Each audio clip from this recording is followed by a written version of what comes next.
Elias's breath caught. This wasn't a farm at all. This was a cache. Mara hadn't been cursed.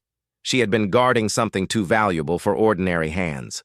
The riders weren't just land thieves. They were smugglers, gun runners, maybe worse. They had killed her to get at these weapons, but something had stopped them from claiming the prize. And now, with Elias digging into their secret, they would never let him live. Elias's realization. Elias sat back, staring at the cache. His hands trembled not with fear, but with fury. The story was clear now. Mara had fought to protect this land, and when they couldn't break her will, they broke her body. They left her hanging as a warning to anyone else who might stand in their way. And yet here Elias was, alive, her grave fresh under the cottonwood, and her killers still riding free. The words the outlaw had shouted came back to him. Sell it, or die like the giant girl. Elias closed the crate slowly, his jaw hard as granite. Not this time, he muttered. The ominous night. That night. Elias couldn't sleep. He sat in the dark, lantern extinguished, rifle across his lap, staring at the barn where the crates lay hidden. Every gust of wind, every cry of the night, birds, felt like a herald of danger. He knew the truth now, and truth was heavier than any burden. Mara hadn't been hanged because of superstition, or even because she was different. She had been executed because she stood between ruthless men and the blood trade, and now Elias stood in her place. The thought both chilled and steeled him. Mara had died fighting alone, but Elias was determined he would not. Tomorrow, he would. Ride into town, take the evidence straight to Sheriff Dobbs, and call this war for what it was. Closing image of Part 3 before dawn, Elias walked to Mara's grave. He laid his hand on the wooden cross, feeling the rough carving of her name beneath his calloused palm. I know what you were fighting for now, he whispered, and I swear on this soil they won't win. The first rays of sunlight lit the canyon, painting the land red as blood. Elias turned, rifle on his shoulder, and walked back toward the farmhouse. The farm was no longer just a place he had bought with gold. It was a battlefield. The morning after the raid, Elias Crow saddled, his horse with one goal in mind, justice. The crates beneath the barn had changed everything. They weren't just relics of crime, they were proof that Mara hadn't died because she was cursed or feared. She had been silenced because she was in the way. As Elias rode toward Dust Creek, the sun rising over the canyon behind him, he kept picturing her face as he had last seen it, still, pale, framed by that rope. But now he also imagined what it had cost her to fight alone, to hold back men who trafficked death. Elias felt a kinship he hadn't expected. She had died for this land. He would live or die defending it. In the sheriff's office, Sheriff Dobbs listened in silence as Elias laid one of the smaller crates on his desk and kicked it open with his boot. Rifles gleamed inside, polished steel catching the morning light. Good Lord, Dobbs muttered, lifting one out. These are Army issue. Ain't no way they ended up out here by accident. Elias crossed his arms. Gunrunners stashed them under the barn. They killed Mara when she stood in the way, and now they're after me for doing the same. Dobbs set the rifle down carefully. His jaw was tight, eyes darker than Elias had ever seen. You know what this means, Crow? These men ain't just thieves. They're supplying the border wars, maybe even selling to both sides. If they get this stockpile, half the territory could burn. Elias's voice was gravel. Then we don't let them take it. The sheriff rose from his chair. You're right, but this ain't just your fight now. I'll raise a posse. You take care of the land.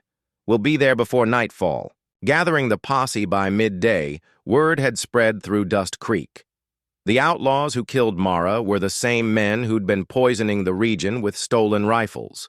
Farmers, ranch hands, and townsfolk alike felt the sting of her memory, and Elias's tale lit a fire in their hearts. A dozen men signed on with rifles of their own. By dusk, the posse rode with Sheriff Dobbs at the lead, dust clouds trailing their horses like banners. Elias rode at the sheriff's side, grim but steady, his Colt strapped tight to his hip. "You know," Dobbs said low, "these men won't scatter easy. They're organized. Hard, mean bastards. Once they set their sights on you, they'll fight till the last." Elias spat into the dirt. "Then so will I." Preparing the farm back at the farm, Elias turned his home into a fortress. He and the posse boarded up windows, stacked hay bales for cover, and lined rifles along the fence posts. Buckets of water stood ready for fire. Ammunition was divided into neat piles. Every man took his post with the silent knowledge that before the night ended, some of them wouldn't leave alive. Elias walked to Mara's grave one last time before sundown.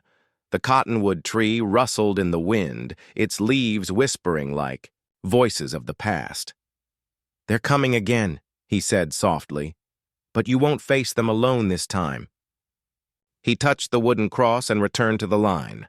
The riders' return night fell heavy, the stars dimmed by storm clouds. The silence was suffocating until it broke with the sound of hooves. They came like a flood. 24 riders cresting the ridge, torches blazing, rifles glinting. Their leader, a scar-faced brute with eyes like cold steel, raised his pistol and fired into the air. "Crow!" he bellowed. "This is your last chance. Leave the land, or we'll burn you in it." Elias stepped into the yard, rifle in hand, voice carrying like thunder. "This farm ain't yours to take. Mara stood for it. Now I do. If you want it, you'll bleed for it." The outlaws screamed their war cries and charged. The battle ignites. The yard exploded into fire. Rifles cracked. From the fence line, lighting up the night with muzzle flashes. Posse members dropped outlaws from their saddles, horses shrieking as bullets tore through the air. The barn shuddered as torches struck its walls, flames licking hungrily at the dry wood.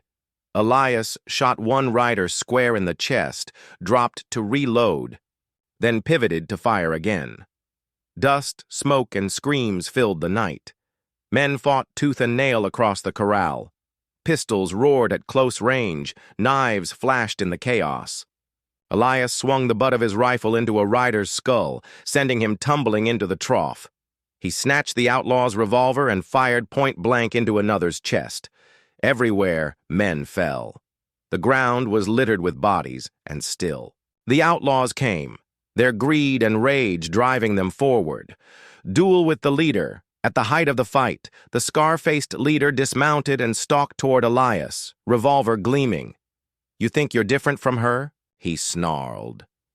"She was strong too, and I left her swinging." "You'll hang beside her, Crow." Elias leveled his Colt. "She stood alone." "I don't." The two men fired almost in unison. Elias's bullet caught the leader in the chest, staggering him back. The outlaw fired wild, grazing Elias's arm, spinning him half around. Pain flared, but Elias steadied, pulled the trigger again, and dropped the man flat into the dirt. The sight of their leader falling broke the outlaw's spirit. Panic surged through their ranks. Some fled into the dark, others dropped their guns and begged for mercy. The posse pressed forward, driving them back until the yard was clear. The fire and the fight for the barn. But the fight wasn't done. Flames roared higher on the barn roof, threatening the crates inside. Elias and two men dragged buckets of water, dousing the fire as bullets still whistled from the retreating outlaws. Smoke filled Elias's lungs, choking him. Sparks rained down as the roof timbers groaned. He climbed the ladder, tossing water, onto the blaze, until at last the fire hissed and died, leaving only blackened wood. The weapons were saved. Exhausted, Elias stumbled down, coughing, his shirt singed, but the barn still stood, and so did he. The dawn after dawn, the ground was quiet. The farmyard was a graveyard of broken bodies, blood soaking into the dust. The posse counted their dead, 3 men who would never return to Dust Creek. But the rest had lived, and the outlaws had been broken. Sheriff Dobbs clasped Elias's shoulder. "You did it, Crow. This farm's safe now, and Mara's name won't be a curse anymore. Folks will remember her for what she was, a fighter." Elias looked toward the cottonwood tree, where the grave lay bathed in morning light. "She fought alone, but now the land has more than one defender. As long as I'm here, they won't take it again." Legacy of the land, in the days that followed, word spread across the territory. Mara's death was no longer whispered as a curse, but spoken with pride. She had been the first to stand, Elias the second, and together their story lit Dust Creek like wildfire. Farmers began to rally, no longer bowing to the threats of outlaws. The crates of rifles were confiscated, locked, away under military guard. The sheriff made sure everyone knew the truth. Mara had died for something bigger than herself. And Elias? He stayed. The fortune he had poured into the farm no longer felt wasted. It had bought him something worth more than gold. Purpose. Every morning, he walked past the cottonwood tree and tipped his hat. "Rest easy," he would murmur. "This land is ours now." Defiance in Elias wasn't the type to scare easy. He had lost too many friends to quick violence, seen too many fortunes vanish overnight, to be cowed by superstition. But this wasn't just about him anymore. Mara's death wasn't an accident. It was murder wrapped in silence. "I won't run," Elias said flatly. "If they killed her to take the land, then I'll bury her proper, and I'll work that farm till the soil runs red if I have to. But I won't leave it to them." The sheriff studied him, then sighed. "I admire your grit, Crow, but grit gets men killed out here, cutting her down." That evening, Elias returned to the farm with a coil of rope, shovel, and a heavy heart. The sun sank low, throwing long shadows across the brittle fields. Crows perched on the fence posts, watching in silence, as though they knew what he was about to do. He entered the barn, lantern raised. Mara still hung there, swaying gently as though the air itself mourned her. For a moment, Elias hesitated. It felt wrong to touch her, wrong to disturb the stillness that had turned her into legend, but leaving her hanging was worse. He climbed the ladder, cut the rope, and caught her heavy body as it fell. Even in death, she was weighty, her limbs thick with muscle. It took all his strength to lower her to the ground.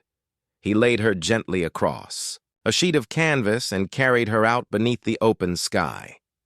The night was cool, stars beginning to pierce the heavens. He dug a grave beneath the cottonwood tree, sweat mixing with dust, the sound of the shovel biting into earth echoing like a drumbeat. When the hole was ready, Elias lowered her down, folding her hands across her chest. He set the rope aside, coiling it at her feet, a symbol of what had been done to her, but also of what would not happen again. He hammered a wooden cross into the soil, carving one word with his knife: Mara. Then he stood over the grave, hat pressed to his chest. "You didn't deserve this," he whispered, "and you won't be forgotten, not while I draw breath." The watching riders, as he turned back toward the farmhouse, something caught his eye. Tracks. Fresh ones. Hoof prints circled. The farm pressed deep in the dry soil. Whoever they were, they had ridden close enough to see him digging.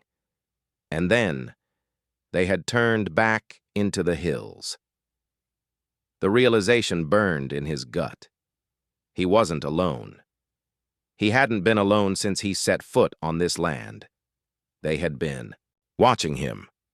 Elias's turmoil that night, Elias sat on the porch with his rifle across his knees, eyes scanning the horizon. Every rustle in the grass, every gust of wind against the shutters set his nerves taut. He thought of Mara, how she had stood where he now sat, facing the same unseen riders, defying them until they killed her. The thought cut deep. She had been bigger, stronger, maybe even braver than him, and yet they'd hanged her like she was nothing.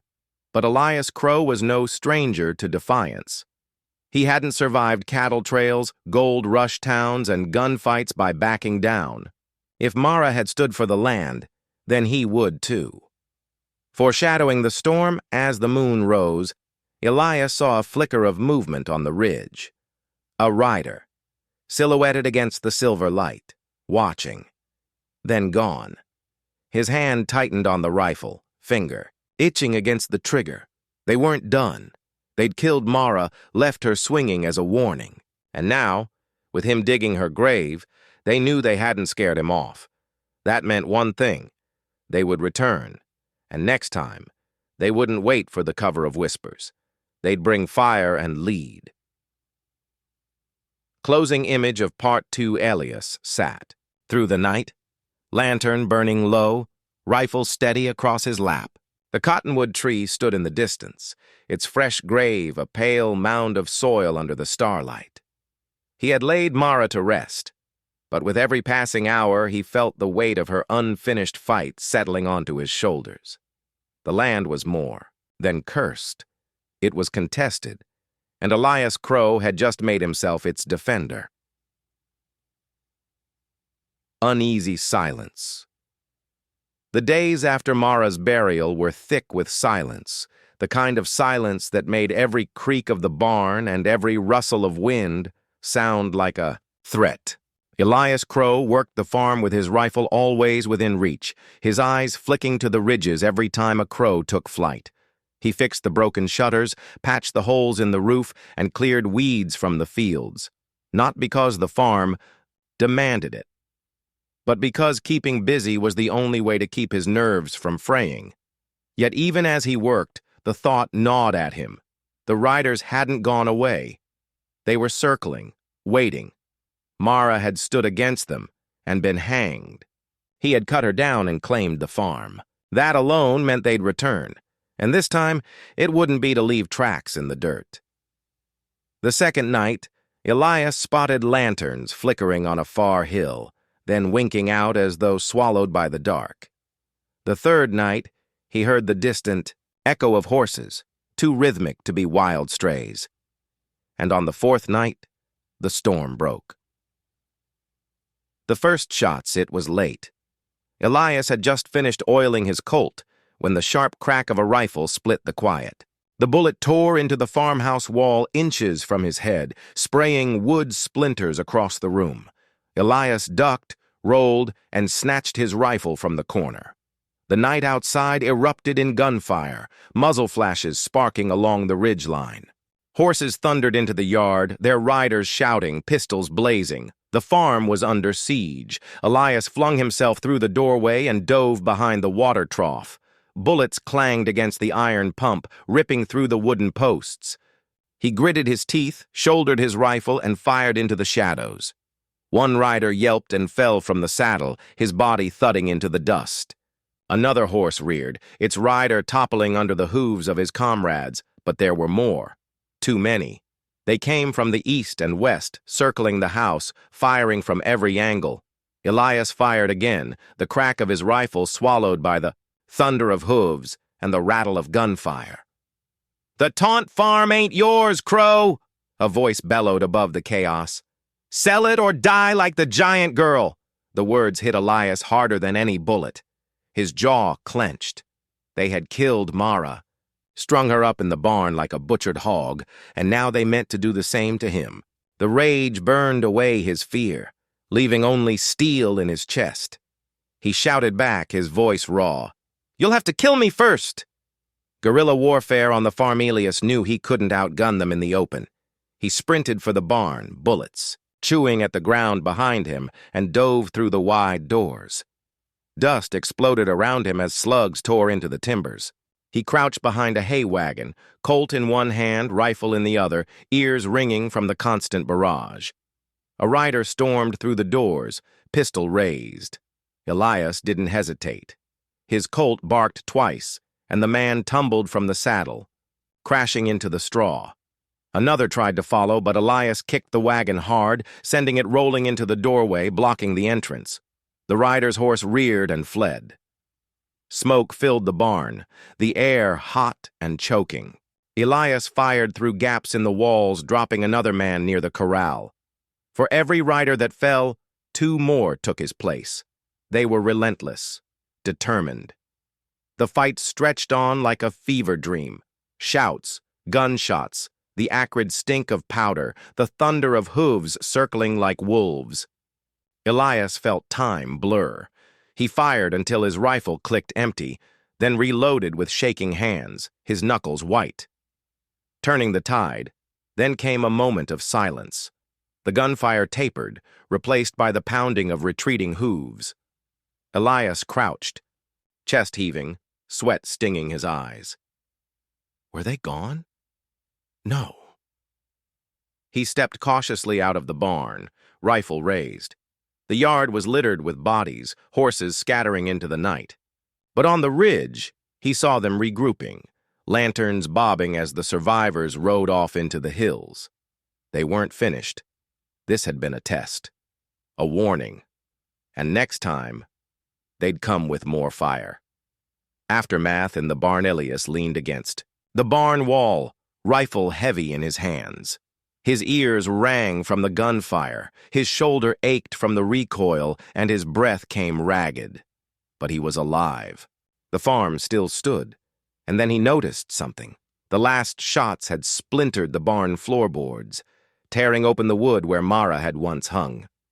In the flickering lamplight, Elias saw not just shattered planks, but something buried beneath. He set the rifle aside, dragged away the debris, and pried up the broken boards. What he found made his blood run cold. The hidden wooden crates, stacked deep into the earth beneath the barn, each one marked with military stamps, numbers, and faded lettering. Elias cracked one open with the butt of his rifle, and his eyes widened. Rifles, dozens of them, polished, deadly, wrapped in oilcloth to keep them from rusting. Beneath them, boxes of ammunition stacked like bricks of gold. Elias's breath caught. This wasn't a farm at all. This was a cache. Mara hadn't been cursed. She had been guarding, something too valuable for ordinary hands. The riders weren't just land thieves. They were smugglers, gun runners, maybe worse. They had killed her to get at these weapons, but something had stopped them from claiming the prize. And now, with Elias digging into their secret, they would never let him live. Elias's realization. Elias sat back, staring at the cache.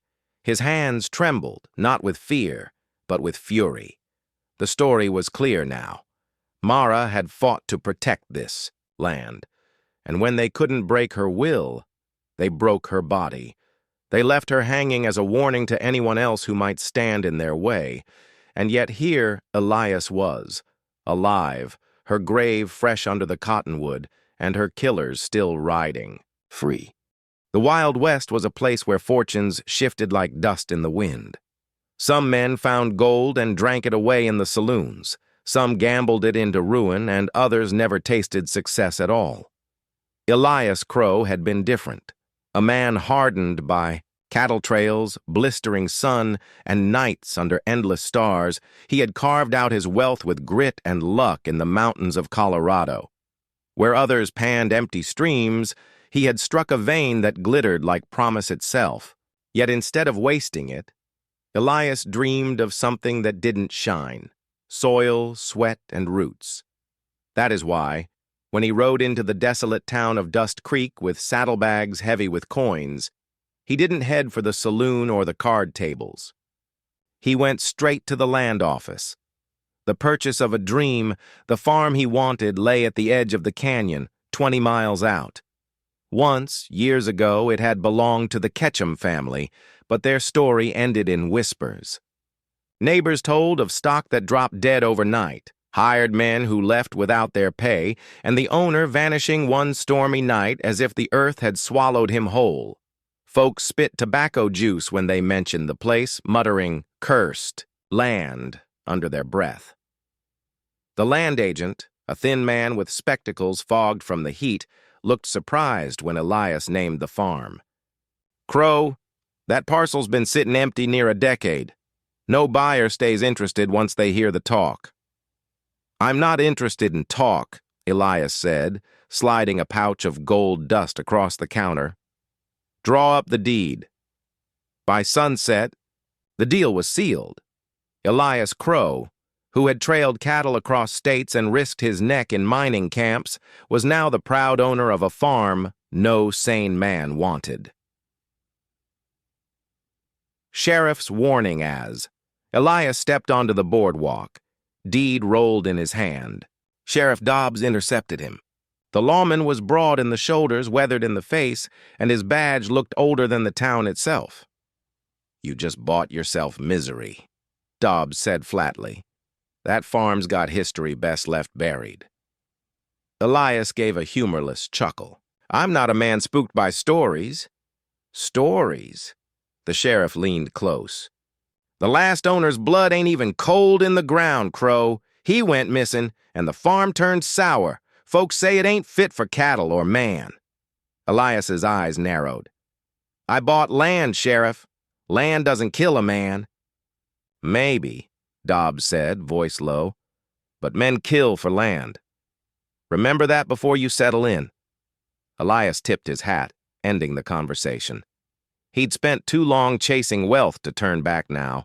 Arrival at the farm. The farm sat in a hollow, where the canyon winds howled like wolves. The house sagged under years of neglect, shutters loose, paint peeled to gray. The fields lay dry and brittle, stalks of last season's weeds rattling in the evening breeze. Crows circled overhead, their calls harsh, as if mocking his purchase. Still, Elias felt something stubborn stir in him. The land was broken, yes, but it was his. He'd build it back. His boots crunched on the gravel as he led his horse to the barn. The structure loomed larger than the house, timbers blackened with age, doors yawning wide like a mouth that had been waiting too long to be fed. Elias lit a lantern, flame flickering, and stepped inside. Dust swirled up in choking clouds, and the smell hit him. Stale hay, rot, and something sour beneath it. The kind of smell that didn't belong to animals or wood, but to the end of things. The lantern's revelation as the lantern light swung. Shadows lunged across the beams. Elias's eyes traveled upward, and the breath froze in his chest. Hanging from the thick crossbeam, her body swaying ever so slightly in the draft, was a girl. But not just any girl. She was taller than most men, her frame built like she'd been carved from raw earth, broad shoulders, powerful limbs, a presence that dwarfed the barn itself. Her long hair spilled down, black and tangled, brushing against her faded dress. The rope cut deep into her neck, skin pale as chalk. Her boots hung inches from the ground, as though she had been left suspended between heaven and earth. The lantern shook in Elias's grip. Instinct drove his hand to his revolver, but what good was iron against a body that no longer drew breath? He staggered back, heart pounding with the sudden certainty that the sheriff had been right. The farm was cursed, and he had just stepped into its throat. Elias's mindset Elias was not easily rattled. He had seen men shot through in saloon brawls, he had buried friends on cattle drives, and he had stared death in the face in abandoned mines. But this was different. Death here was not quick or natural. It was lingering, deliberate, and cruel. Whoever she had been, someone had made sure her story ended beneath that beam. The question that rattled Elias's bones wasn't just who she was, it was why she was still here. Why had no one cut her down? Why had she been left as though her death was meant as a warning, a marker of territory? Cinematic atmosphere. Outside, the wind howled through cracks in the barn, making the rope creak. The lantern's flame flickered, throwing grotesque shadows of her form against the walls. For a moment, it seemed to Elias that the giant girl's head turned, her empty eyes locking with his. His hand tightened on the revolver. He blinked. The body still swayed, lifeless. He forced his breath steady. You bought this land, he told himself. Whatever devilry happened here, it's yours to face. Symbolism of the hanging girl. The sight of her, larger than life and yet brought low by a rope, carried weight. She represented strength undone, defiance crushed. Her body was more than a corpse. It was a statement left behind by the killers. No matter how big, no matter how strong, resistance would end at the noose. For Elias, who had spent his life clawing, for survival in a land where the strong often preyed on the weak, the image struck deep. It was both a warning and a challenge. The first night Elias backed out of the barn, lantern still trembling in his hand. The prairie stretched silent around, him, stars cold and distant above. For the first time in years, Elias felt the weight of being alone, truly alone, with no allies, no crew, no trail hands. Just him, a cursed farm, and a dead girl swaying in the rafters. Sleep came uneasy in the sagging farmhouse. Every creak of the boards, every gust of wind against the shutters, made Elias reach for his revolver. And when he finally closed his eyes, it wasn't gold mines or cattle trails he dreamed of. It was the giant girl, her body swinging, her boots scraping the barn floor, her pale face turning toward him in the dark.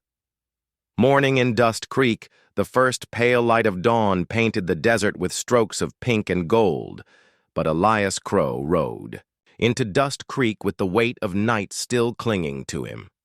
His eyes were red-rimmed, sleepless, and his jaw was set hard as stone.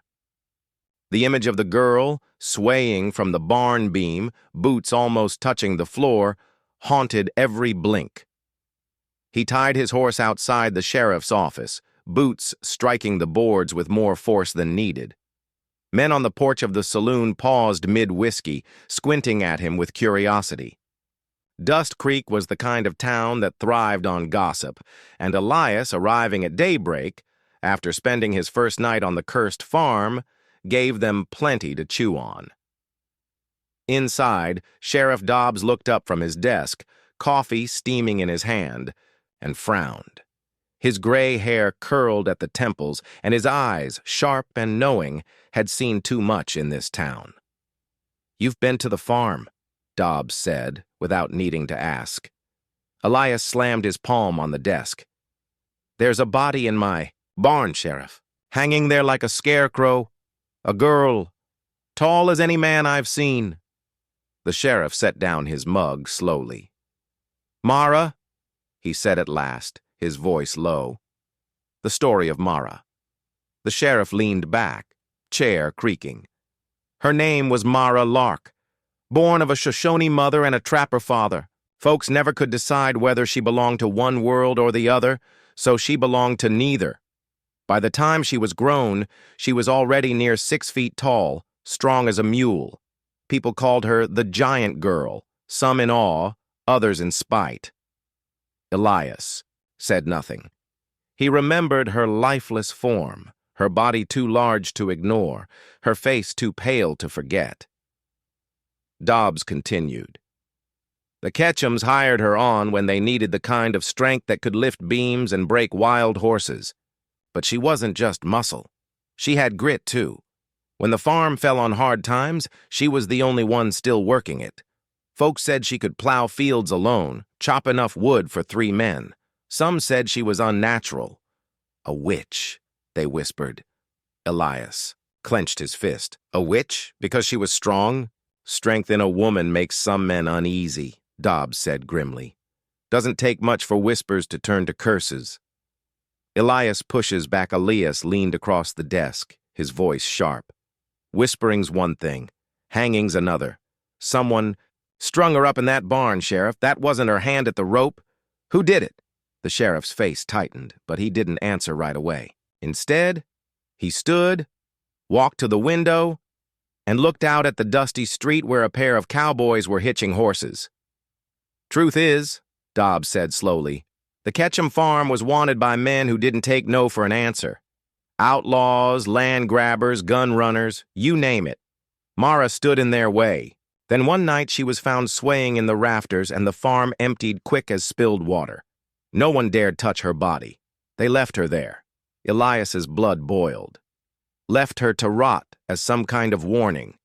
The sheriff turned, his eyes heavy. And now you've gone and bought the land they wanted. Whether you knew it or not, you stepped into the same storm.